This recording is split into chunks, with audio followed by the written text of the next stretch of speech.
This is the ultimate free-to-play guide in Kingdomish battles. I'll be sharing few of the most important tips which could boost your progress by a huge percentage if you follow them correctly as a free-to-play player. So watch the video till the end because you don't want to miss any of these. Further ado, let's get into it. Let's start off with one of the most basic ones, which is to preserve coins. Now here is the thing, as a beginner player it's very easy to just get yourself into rushing level up chests, where I would say it's okay, but as a free to play player, level up chests in the beginning are not that worth rushing. So rather, just understand the meta, just try to understand what cards are good, not good, and try to build up your own strategy with that. Or you have always the Einheit Game Studios Discord server to discuss what's good and what's bad, and my channel which you can check it out for reference for the meta and all.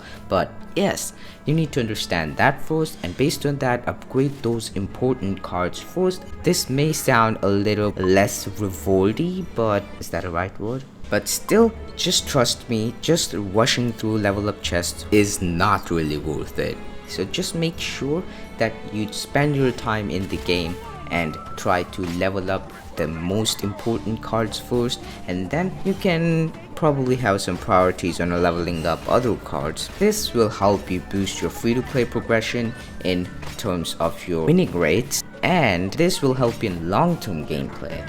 But always remember that the booster levels are important. So you just need to get to a certain level and then try your best to preserve as much gold as possible and use them on right card while progressing, and not just completely avoid upgrading cards at all. That's gonna hurt you in terms of booster level. Another small tip: never buy from the shop unless it's worth it. Usually buy the cards which you actually need, because there are a few cards which are just not worth it according to their prices. Usually commons are really worth it because they get like 150. That's a good amount for the amount of coins you're giving in.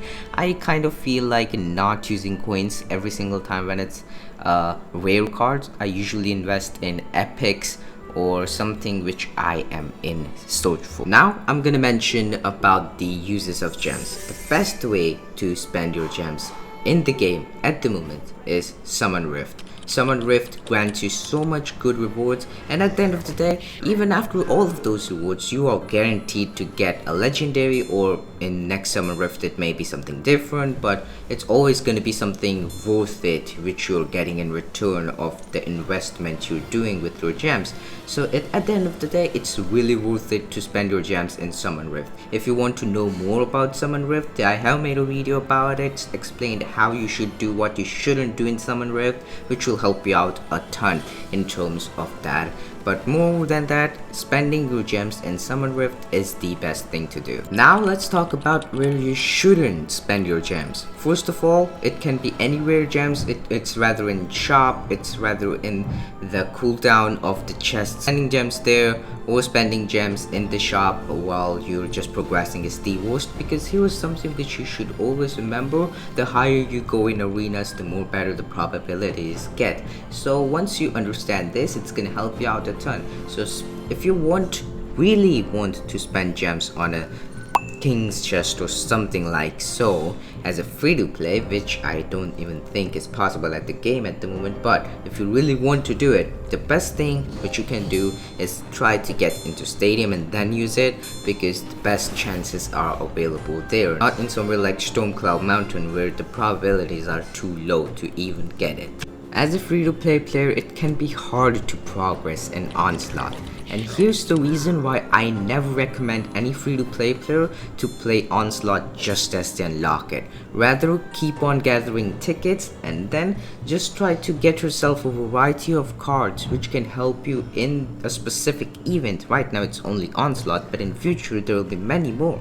So you will have to just try your best to adapt to as many new cards as possible, and once you have enough cards available, you can then try getting yourself into these competitive serenity modes, because Onslaught is definitely one of those modes which are very much focused. Variety of towers you have.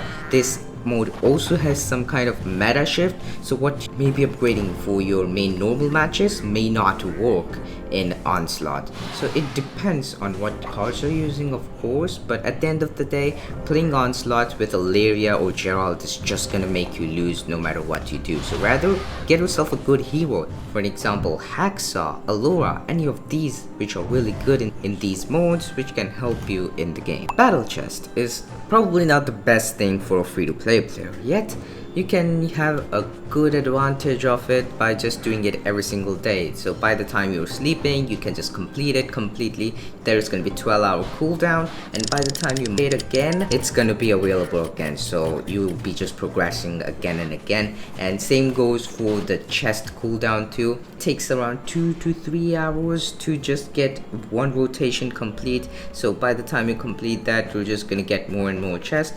But always remember, this can be very much grindy. For a normal person, take your time, enjoy the game, because we all are humans. You don't want to just spend too much time in games and losing IRL stuff, you know, so just take care of that too. You don't want to just not touch the grass at all, trust me. So I hope you found these ones helpful. If you did, consider subscribing. Go and check out my other videos which are even more interesting and fun to watch. Until there, keep on rushing.